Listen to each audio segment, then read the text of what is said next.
बेकायदेशीरपणे गावठी पिस्तूल व जिवंत काडतुसे बाळगणाऱ्या दोघांना विजापूर नाका पोलिसांच्या गुन्हे प्रकटीकरण पथकाने अटक केली। त्यांच्याकडून देशी बनावटीचे एक गावठी पिस्तूल, 5 जिवंत काडतुसे, 2 मोबाईल व मोटारसायकल असा सुमारे 1,36,000 रुपयांचा मुद्देमाल जप्त करण्यात आला। मंजुनाथ शांतप्पा निरणशेट्टी, वय 39, राहणार शांतेश्वर गल्ली, इंडी, जिल्हा विजयपूर, हा गावठी पिस्तूल व काडतुसे घेऊन मोटारसायकल क्रमांक KA28HF 2336 वरून विजयपूरहून सोलापूरकडे येत असल्याची गोपनीय माहिती पोलीस पथकाला बुधवार 19 ऑगस्ट रोजी मिळाली।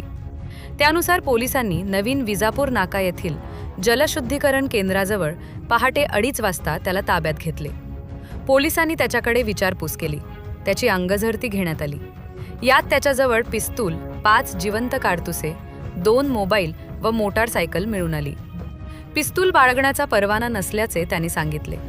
त्याच्याविरुद्ध विजापूर नाका पोलीस ठाण्यात गुन्हा दाखल करून अटक करण्यात आली। पोलीस कोठडीत चौकशी दरम्यान त्याने पिस्तूल व काडतुसे इंदी येथील मित्र घनश्याम दल्लीचंद जाट, वय 27, याच्याकडून घेतल्याचं सांगितले। त्यानंतर पोलिसांनी कारवाई करीत जाट यास 20 ऑगस्ट रोजी इंडी, जिल्हा विजयपूर येथून ताब्यात घेतले। प्राथमिक चौकशीनंतर त्यास अटक केली। ही कारवाई वरिष्ठ पोलीस अधिकाऱ्यांच्या मार्गदर्शनाखाली गुन्हे प्रकटीकरण पथकाने केली।